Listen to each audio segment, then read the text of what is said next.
natin ang ating food adventure collab sa mutya ng Pasig Mega Market, kung saan papaikutin ni Charlie Fleming ang ating Rapsa Ruleta. Anong naiisip mong masarap kainin ngayon? For me, favorite ko afritada talaga. Afritadang baboy. Chicken. Chicken afritada. Yes po. Okay. Sige, Charlie. Paikutin mo na yan. Sige po. Yan. So, dapat chicken stew? Pwede na yun, pwede na, afritada. Okay. Oh, galing! What's up? Chicken stew. Best friend ko to. Best friend ko na to. So, chicken afritada. Anything you haven't tried yet? I've never... Would you rather have the typical afritada o hahayaan nating ang mutya ng Pasig Mega Market naman ang magsusurprise sa'yo? Alam mo, chef, I'm gonna leave that to you. Okay. Kasi ikaw yung chef, I trust you. Pahingi po ako ng atay, Nay. Kalahati lang. I think it's a good time naman to experience and try. You should. I mean, if you're into healthy things, then atay ng manok is a good way to start rather than chicken breast. This is packed with nutrients and all your body Mga protein needs. na yan, mga gano'n. Charlie, silip ka nga muna doon kung ano mabibili natin. Anong gusto mo? Anong gusto mo? Bahala ka na dyan. Ako? Te, mabili ako ng 1 kilo tapos kalahati ng leg. Hindi daw siya mahilig sa paa eh. So, eto, pang front lang natin, pero paa at saka leg yung bibigay natin, saka yung atay ng manok. So what else? Ito, kilala mo lahat ng gulay na to. Hindi ko kilala lahat. Basta alam ko green siya. Okay, kilala mo naman. Kalamunggay. Favorite ko yun. Okay, malunggay. Malunggay. Sana kalamunggay na lang request ko. My God. It's been almost 2 years. Alright, let's Since- put some malunggay. Ha? Why not? Seryoso? So ito, dahil ako yung magluluto ngayon, ang toka mo ngayon, maghihimay ng malunggay.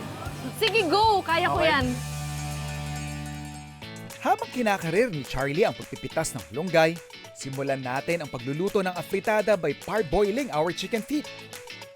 Para naman hindi siya malungkot masyado, na walang karne or laman yung kakainin niya, meron naman kaunti. Gagamit din tayo ng chicken neck. Yung atay ng manok, you can cook this siguro for 5 to 8 minutes sa very high heat. Whereas yung puso, ito mga parang karne ito. So isasabay ko na rin siya doon sa ating batch ng paa tsaka ng leg. So meron na magandang kulo. Actually, it's gentle simmer na nangyayari doon sa ating pressure cooker. Makikita nyo. Transfer lang natin yung pinagbanlian natin. And then kanina nabanggit natin yung cooking temperatures ng atay at saka ng puso. Ito naman, hindi natin actually isasabay yung ating chicken neck sa pagpapalambot ng ating chicken feet. So lalagyan lang natin ng ating bawang. Season lang natin ng salt and pepper. And then tatakpan na natin. So babalikan lang natin siya after 30 minutes na naka-pressure cook. At this point, okay na yan. So habang nire-release natin yung pressure, pwede na natin umpisahan yung iba pa nating component. And then yung medyo na blanch natin or nabanlian natin na chicken neck, atin siyang iba-brown.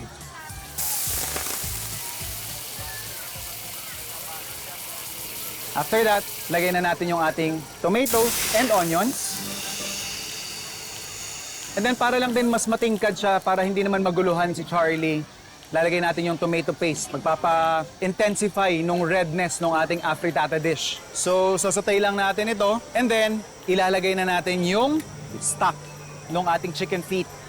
Pakukuluan lang natin ito. Season lang natin with some soy sauce and some brown sugar.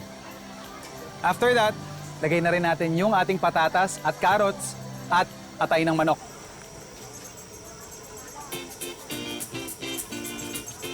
Adjust lang natin yung seasoning. And then, lagay na natin yung chicken feet. Simmer lang natin hanggang ma-absorb ng ating chicken feet yung tinimpla natin. At syempre, yung namimiss na ni Charlie na malunggay. And then finally, yung ating bell pepper. And then, after that, pwede na tayo mag-serve.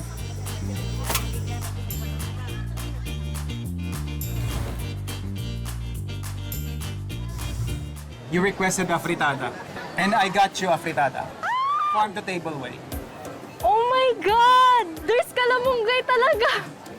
Diba? It will work. I also added your favorite, your now favorite, chicken liver. Oh my God! Chicken liver, chicken neck. Yan, para may kutkutin ka rin. For fun fact pala guys, never pa ako nakakain ng chicken feet. So it's gonna be my first dito sa farm to table. Tsaka luto, syempre. Ni chef. Nako. Yan. Para kompleto experience, may puso din. Oh my God, may puso. Diba? Natatakot ako. Cheers. Overall experience po, it was wonderful. It was amazing. Parang bumalik yung childhood ko na namamalig kami ng nanay ko. Pumipili kami kung anong gusto namin kainin, anong sudan namin. And na-enjoy ko mas na-enjoy ko talaga yung pag-taste ng food. And it's my first time to really taste it and know how to eat it, especially yung chicken neck. Talagang never ko na malaya na mag-try ako ng ganyan today. Oras na para sa isang masayang food trip. Tikman natin ang yummy discoveries ni na PBB Collab Edition stars Michael Sager, Ashley Ortega at Shuvi Etrata. Sa Scout Ralios, Quezon City, nakipila si Michael sa isang trending hole-in-the-wall cafe para alamin kung bakit nga ba ito binabalik-balikan ng coffee and milk tea lovers. Mga ka-food explorers, nandito po tayo sa isang napaka-unique na coffee shop. If you guys are coffee lovers, perfect to para sa'yo. Pero pag tinignan ninyo, walang typical windows, pintuan na kung ano, may butas lang sa wall. Yun talaga napaka-unique dito.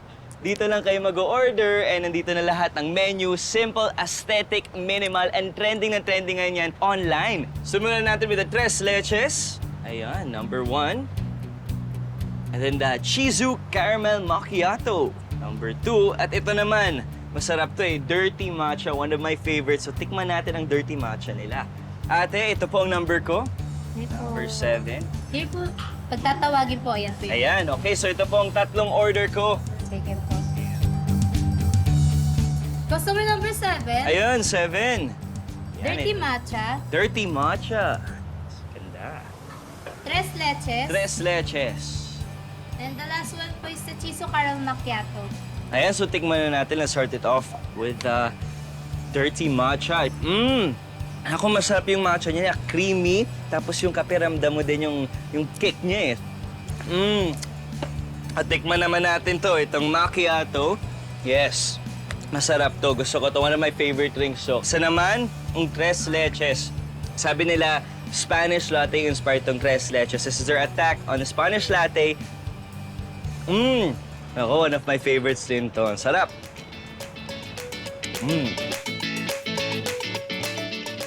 Kung magkakape ka sa labas but you have more time in your hands, baka mas patok sa'yo ang coffee shop na pinuntahan ni Ashley. Nag-uumapaw ito sa chill vibes at may plant-based menu. Actually, sobrang interesting tong drink na to. Kasi usually when we drink coffee, hindi man natin i-expect na pwede pala siyang i-pair with calamansi. So, I wonder how this would taste, kung maasim ba or bitter.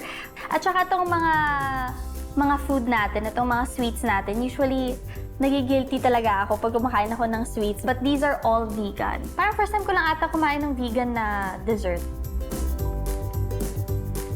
Good. Hindi siya matamis. Sa mga taong hindi mahilig sa mga matatamis na cookies, I think ito yung perfect for you. Ito yung favorite ko, oatmeal.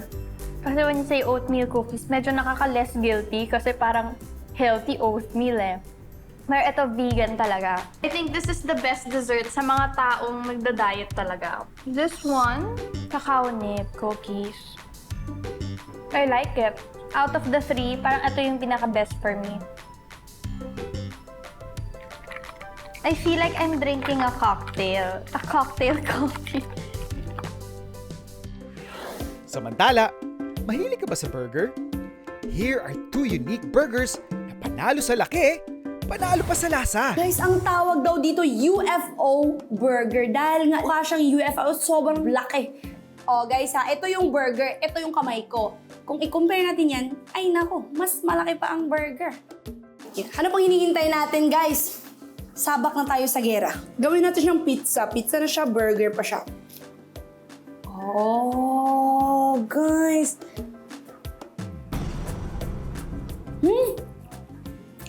Kasarap. Ang sarap. yung maliliit na repolyo tsaka yung cheese, nagmimix siya. Pati yung kamatis, hindi siya ordinary. Pati yung patty nila, iba yung lasa. Kung hindi naman pang UFO burger yung level ng gutom ninyo, syempre merong isang layer lang. Ang tawag dito, Don Jar single layer patty. O, kita nyo naman yan. O, ito. Two-layered. Two-layered? Two layers na patty. Kung hindi pa talaga kulang, pwede pa din talaga. Nandito pa rin yung savior mo, oh. May 3 layers patty pa sila, guys. Tignan nyo yan. Yung cheese umaapaw. Hindi pa tapos. Meron pa talaga isa. Guys, hindi na sila napagod. Gumawa pa sila ng ibang layer. Oh, tignan nyo naman yan. Ang taas. Siyempre ako dahil galing ako sa UFO, hindi pa ako napagod. Kakainin ko pa itong 4 layers. Oh, tignan natin kung kaya ng bibig ko, ha? Hindi rin. Sa bandang kainta, isang smashing burger joint naman ang kinalampag ng Kwelang Kapuso Foodie. So yun, tatayin na natin una yung Gobsmack. Let's start. Sobrang malaman niya, guys. Try natin tong The Loyalist. Ito, medyo may pagka-mustard feeling. Ibang-iba yung flavors nila, guys. At ayun na nga, save the best for last, guys. Nakikita nyo tong Fairfax may green. So sa mga gusto dyan, kumain ng burger close to classic, this one is for you. Bakit parang iba yung patty dito? Mas rich siya sa flavor. Hindi ko alam. Tingnan mo nyo. Sabi ko na nga ba, mas maraming pepper. Grabe. Busog na busog ako dun, chef. Tara nang mag-glamping kasama ng kasunod nating makakakolab. Ang All Out Sundays cuties na sina Josh Ford at Antonio Vinson. Kasi po, dati po, akala ko lang camping lang. And then, nung nalaman ko po yung glamping, parang glamorous camping. Pagkalapag pa lang ng gamit nila, kaagad na sumabak ang dalawang binata sa pagtatanim ng palay na pwede mo rin gawin kapag bumisita ka sa Modita Glamping Resort. Nagtanim po kami. Na-experience po namin kung gaano kahalaga yung buhay ng farmer. Pagkatapos ng hirap, meron din namang sarap. Dahil ang sumunod na activities ni Josh at Antonio ay biking, massage, and a relaxing kawa bath. And then, nagpakabusog naman sila sa masasarap na Italian dishes ng Trattoria Altrove. So this is one of our best sellers. It's like, yeah, that is really good. Wow. I'm taking this home. And the dough, was it your own recipe? Yes. Neapolitan?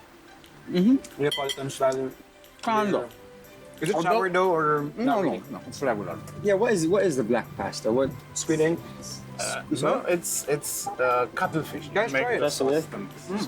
Just mix it together and go. Alright. And then if you want, you can squeeze a little lemon over it. That's also. We have to have some lemon. Yeah. Squeeze the lemon as well with it. Ayan, para... Very good. Do you put cheese with it as well? You can. Now, the Italians, they do not mix cheese with seafoods. It's like Generally. it's like an unspoken rule. Yeah, unspoken rule. No Oh, so But here, many people still want it, so we give it on the side usually. Right. Say, okay, if you want it, So as to put please it everybody. on. You have to Yeah. please everyone. Right? It's definitely not the order you're gonna make on your first date. Yeah. But if you really want to impress someone, you can make this from scratch. it is, for me, ako po ay gustong-gusto ko po talaga yung flavor niya. I thought I wasn't gonna like it at the start because I've never tried like black pasta. It's real different. I look at my hands, it's like, Yeah. And your teeth, and yeah, my teeth as well. It's like, grabe, it's just a good it's experience. ink.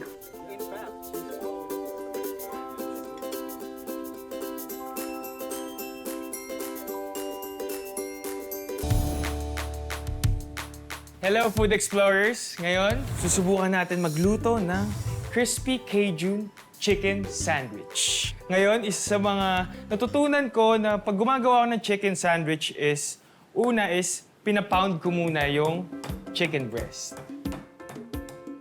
Ayan. Lagyan natin muna ng onting light seasoning para kumapit yung lasa ng Cajun. handa na natin yung spread natin. So, una gagawin natin is ihalo muna natin yung mayo. Lalagyan naman natin ng basil.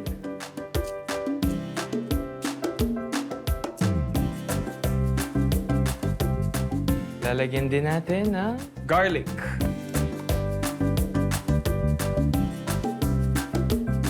Then, hahaluin na natin yung spread natin. And syempre, hindi natin kakalimutan yung Cajun spice.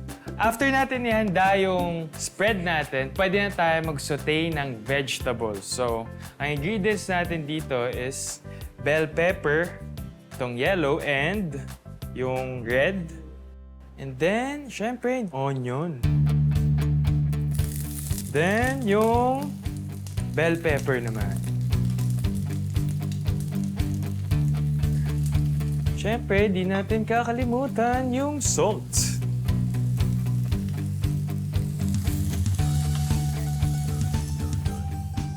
Pwede na natin i-bread yung chicken breast. Una, flour muna. Egg. And then yung last naman is breadcrumbs. Yun, no? So, flip na natin siya. Yee! So guys, pwede na natin ihanda yung bread natin. So, ang gagamitin nating bread is sourdough bread.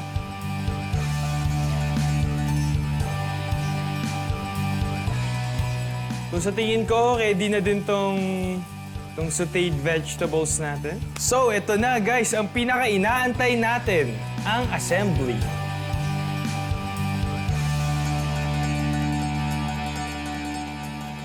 Yan. Ito na talaga yung pinaka-inaantay ko, ang matikman tong crispy Cajun fried chicken sandwich.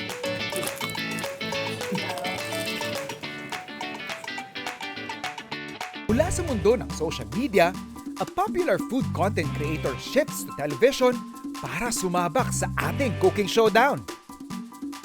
I'm Juju, and I've been a content creator for, I think, almost 3 years now. Most of my content revolves around Filipino international food. So I'm always trying to find different content na I think my viewers will enjoy. At siya ang pinakabagong kumasa sa hamon ng Rap sa Ruleta.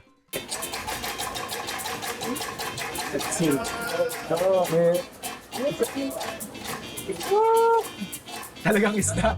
Talagang isda.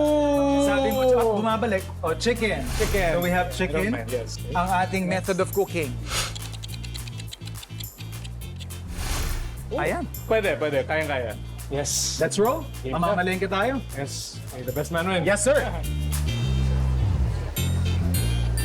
So, bale, yung game plan natin, unahin natin yung protein natin. Pabigay po ng magandang presyo ate. Sige, thank you po. Yung leg ng manok. Yes. So, yung inspiration ko for this dish basically is yung cordilleran na pinikpikan. Kasi I recently came from Baguio City, tapos sobrang na-inspire ako sa mga cordilleran dishes. Ay, pwede ba akong makabili ng longganisa na kahit 1/4 lang? Na hindi nyo na ibabalot? Ang galing lang kasi habang nung nag-iisip ako, may nagsastuff talaga ng longganisa. So, napadali yung buhay ko kasi, yun nga, templado na siya. Hindi mo na kailangan mag-isip ng paano ko pa siya mapapasarap kasi kailangan mo lang siyang i-incorporate dun sa gagawin natin. Marami pong salamat. Siguro mag-a-add na rin ako ng isa pang ingredient na tingin ko magpapalasa sa sabaw natin. Kasi sobrang simple ng dish natin. So, naiisip ko, paano kung haluan ko siya ng roasted na talong? Pabili lang po ako, ma'am, ng 3 piraso ng leg quarter. Ang pinakahahanapin ko dito is yung may malaking balat para ma-roll natin siya ng mas maganda. Nakita ko tong labahita fish. Siguro gawin natin creamy. Bili lang tayo ng all-purpose cream. That's all we need. Tara. Chef JR, maganda ka sa akin. At nang makabalik na nga kami sa cooking arena, sinimulan na namin ang pasig laban. Ready? Ready? Chef! Go! Go! Game! Okay. Right. Okay, medyo... Oh! I think I overstepped a bit. Hindi ko teritoryo to. But then, I'm here to have fun. I just cook whatever I'm craving for at the moment. Yeah. Yung mga stuff na ganun. So, actually, even before this is something na, ito yung una kong niluto coming from Baguio. Talaga? Going home, yes. Kasi sobra ko siyang na-enjoy. Inisip ko parang may mas isasarap pa pala yung, yung tinola. Parang ganun. Oh, yes. Yes. Ako naman, on my side, ako yung nagde-debone.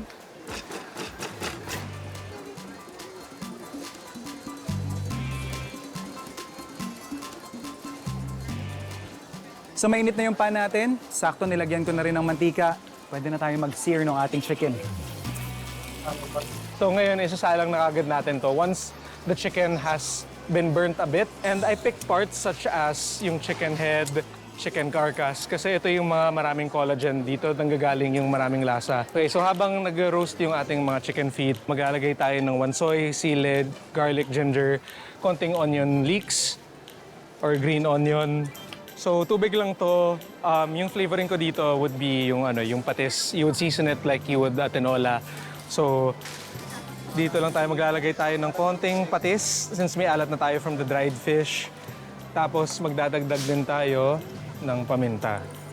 Ayan. Freshly cracked black pepper. Yung ating labahita. Siguro lagay tayo ng mga 1-2 piraso. Yung gusto natin mangyari dito is, after a while, ihahango rin natin yung tinapa natin kasi ayaw natin madurog yung mga laman niya. Lagay tayo ng cherry tomatoes. Habol natin yung tanglad natin. Since okay na ako dun sa browning na nangyari dun sa ating rulad, lagyan na natin ng ating water. And after that, sasabay lang natin yung ating carrots. And then, para siguradong masarap, lagay na rin natin yung natitira pa nating longganisa. Ju, last 12 minutes? We're good?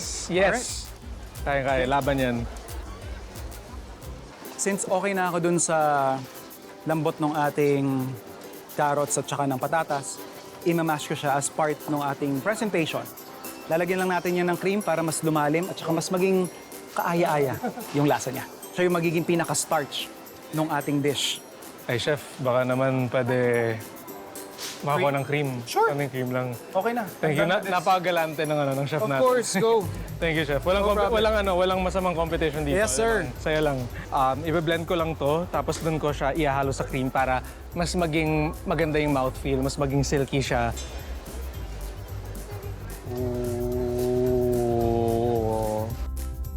Moment of truth, Juju Mau! Kaninong dish kaya ang papasa sa panlasa ng ating guest judge?